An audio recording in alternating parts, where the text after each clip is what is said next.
Okay, this is the second of Newman's Lenten videos, and the theme of Catholic social teaching this week is the call to family, community, and participation. What this essentially is, these three kind of topics rolled in together, is that since we are created in the image and likeness of God, we are in fact created for relationships. We are in fact created for social interaction. And who we are is most of the time formed and informed by the social reactions and the social interactions in which we find ourselves. This is why the very first of all of these is the Church's teaching on the centrality of the family. From the Church's point of view, the family is a society that is natural. That is, it is natural to man, it is intrinsic to humanity that we grow up in a family. And because of that, the family has certain rights that are undeniable, and it is the center of all social life. Now, this may sound like exalted teaching on the one hand, but again, think of it the other way. Of all of the animals that are created, humanity requires the longest period of time of consistent, stable care of children. Puppies, couple of months. Kittens, couple of months. Some other animals, even a shorter amount of time. Your average human, at least 12 years. So that means that how we are created by God with this particular biology and with this particular means and importance of social support requires a stable family that is there to gather around, first protect and nurture children, but then help them to grow into their proper place in the world. Now, all of these family dynamics, when you really stop and think about it, the fundamental lessons that we learn in our family is how to be an individual and how to be a member of a collective. How to be an individual person. In other words, how to be individually Tim and how to be part of a group that we called the Kulbicki family. Now, a family that is too excessively individual, that is, everybody is in their own little planet, in their own little world, has very little of any kind of a thing that holds them together. This is the archetypal question, or the archetypal kind of meme these days, of four people sitting around a dining room table with four cell phones in hand, not communicating at all with each other. On the other hand, a family that tries to make everything into the family and does not encourage people to mix outside of the family, and everybody in the family has to think alike, act alike, like the same things, enjoy the same things, etc., is going to quickly come into trouble the very first time they have a teenager. Because inevitably, you're going to rub against that. So the proper way in which each of us learns to become individually and unique who we are without slipping into individualism, and at the same time learn how to work with other people, how to coexist with other people, how to compromise with other people, how to get along with other people, without at the same time thinking that that is the absolute, that difficult balance between the individual and the group. That's the fundamental stuff that we learn in a family. And from a family, that carries out to the way in which we do all kinds of other things in society. We learn in a family to really become a community of persons. And healthy families stress and nurture and do everything they can to build up the unique personhood of each member of the family.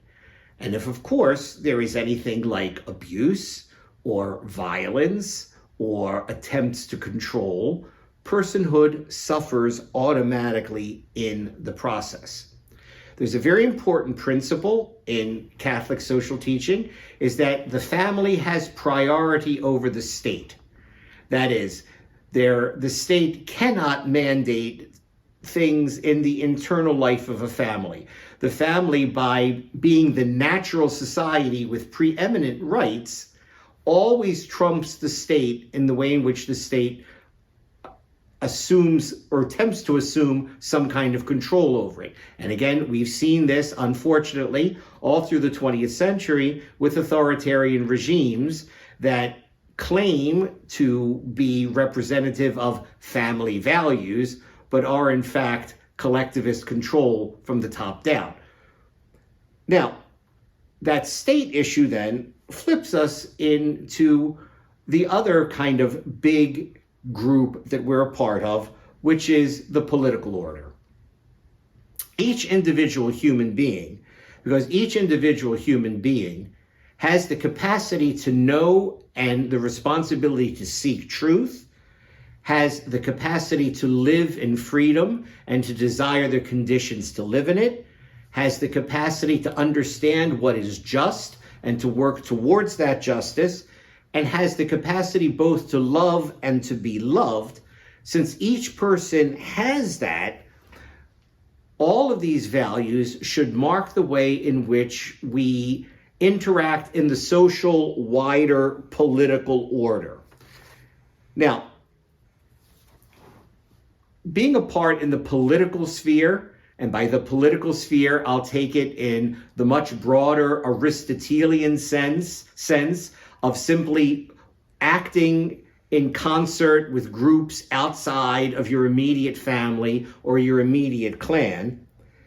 Participation in the wider political order in this sense should be geared towards the common good. That is, we should avoid factionalized, clannish, tribal conflict over anything that might be going on in society, but look towards the common good of all, so that all might flourish and all might come to their unique personhood destined for them by God. There's a very important principle that Catholic social teaching began to enunciate in the early part of the 20th century in response to growing totalitarian regimes, and that is the principle of subsidiarity.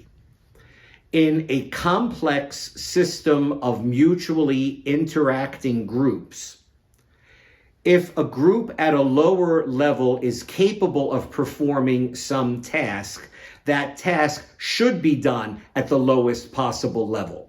In other words, we do not have hugely centralized, controlling, top-down political things that do everything and frankly interfere in things like family life and conscience and everything else.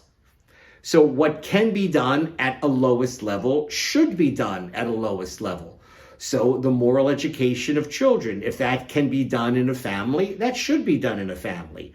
If that requires the support of a local school, then that requires the support of a local school, etc., etc., etc. The principle of subsidiarity is a really vitally important principle today because of, frankly, macroeconomics and macro politics and, frankly, globalization. The principle of subsidiarity always keeps us grounded in the lowest possible level that can do something. When we participate in any kind of this wider political thing, we always look towards, obviously, conflict resolution and cooperating towards everybody's growth. Now, the interesting thing is, if we notice how we started at the bigger, wider political area, but this goes into Christian involvement of the individual in any group. As long as some group is contributing towards the common good in some way, it is, in fact, a good thing for a Christian to participate in any kind of group. Be it the simplest thing of a Friday night bowling league, to being a member of the local school board, to being a member of a national political party, to attending community meetings or community association meetings, unions. Again, Any kind of a group that brings people together, as long as the group works towards a common good, is in fact a positive value and a part of what the human person should do.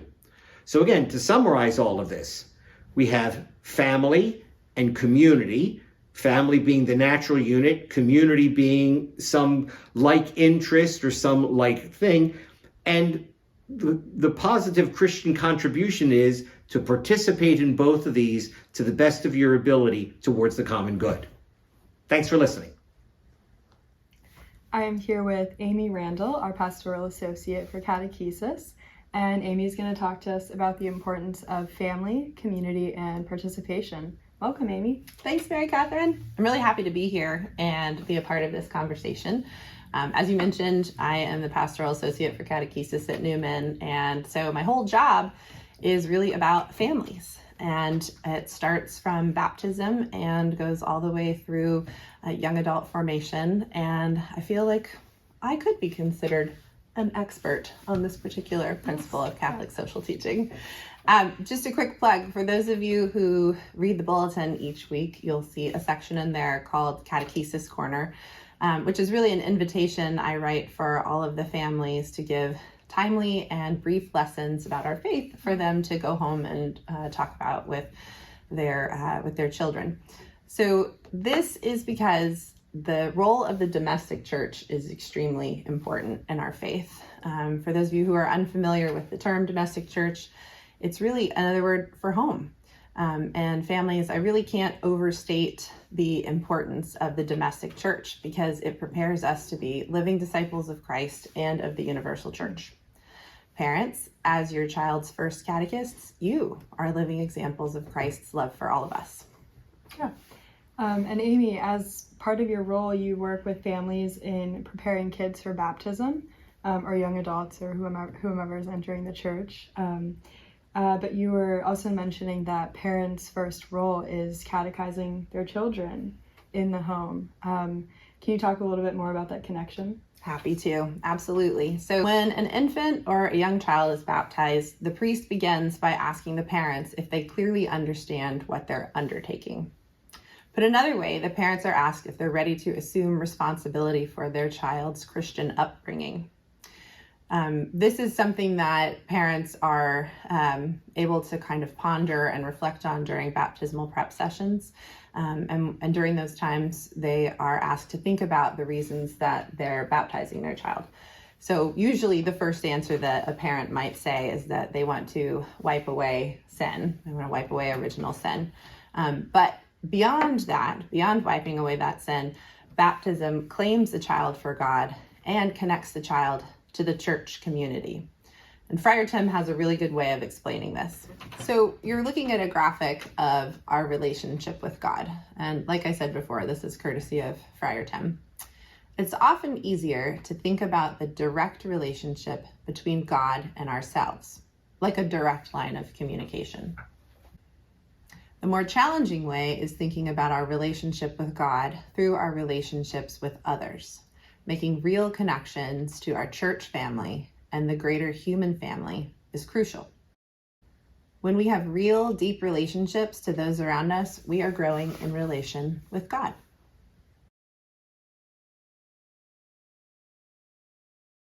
I'm part of the street skating community.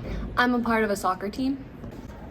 I'm a part of Chapel Hill football. So we just saw a quick little video that featured 3 high school students, and they each shared one of their communities. Alex said that he was a part of a street skating community. Mm-hmm.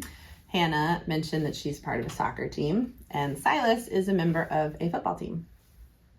In addition to those communities, they're also members of our high school catechesis program and the parish itself at Newman.